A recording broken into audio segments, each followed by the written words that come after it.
ഒരു പുരുഷന് നിങ്ങളോട് സെക്സിൽ ഏർപ്പെട്ടു എന്നതുകൊണ്ട് മാത്രം അവൻ അഗാധമായ പ്രണയം നിങ്ങൾ തെറ്റിദ്ധരിക്കേണ്ട. കാരണം ഒരു പെൺകുട്ടിയെ കാണുന്ന സമയത്ത് അവന്റെ ഹോർമോൺസ് വർക്ക് ചെയ്യുന്നു, ടെസ്റ്റോസ്റ്ററോൺ ലെവൽ കൂടുന്നുണ്ട്, അതുകൊണ്ടാണ് അവന് പിന്നാലെ വരുന്നത്. പക്ഷെ നിങ്ങളിവിടെ മനസ്സിലാക്കേണ്ട ഒരു കാര്യം, കാമവും സ്നേഹവും, അതായത് love and lust both are different. നീ അവനുമായിട്ട് എളുപ്പത്തിൽ അടുക്കുന്ന സമയത്ത്, നീ ഫണ്ണാണെന്നൊക്കെ കാണിക്കുന്ന സമയത്ത്, നീ കരുതുന്നത് അവനായിട്ടൊന്ന് ബെഡ് സ്പെൻഡ് ചെയ്ത് കഴിഞ്ഞാൽ അവന്റെ പ്രണയം എന്നും നിന്റെ കൂടെ ഉണ്ടാവുന്നതാണ്. ഇവിടെ നീ ഒന്ന് ചിന്തിക്കണം, മനസ്സിലാക്കണം. കാരണം ആദ്യ ലെവലിൽ തന്നെ നീ അവന് വേണ്ടതെല്ലാം കൊടുത്തു കഴിഞ്ഞാൽ അവന്റെ ടെസ്റ്റോസ്റ്ററോൺ ലെവൽ തീർച്ചയായിട്ടും താഴും. അങ്ങനെ താവുന്ന സമയത്ത് നീ ആയിട്ടുള്ള ബന്ധത്തിന് അവന് തീവ്രത കുറയും. കാരണം നിങ്ങൾ തമ്മിൽ പരസ്പരം അറ്റാച്ച്മെന്റ് പോലും ആയിട്ടില്ല. ഒരാണിന് പെണ്ണിനോട് കൂടുതൽ അറ്റാച്ച്മെന്റ് ഉണ്ടാവുന്നത് അവൻ അവളോടൊപ്പം കൂടുതൽ സമയം ചെലവഴിക്കുന്ന സമയത്താണ്.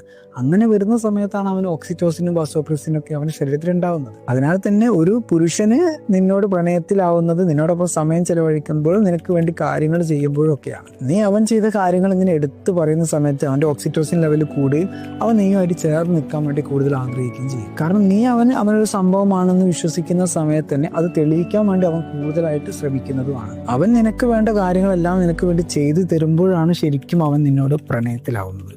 ഇത് ശരിയാണ്.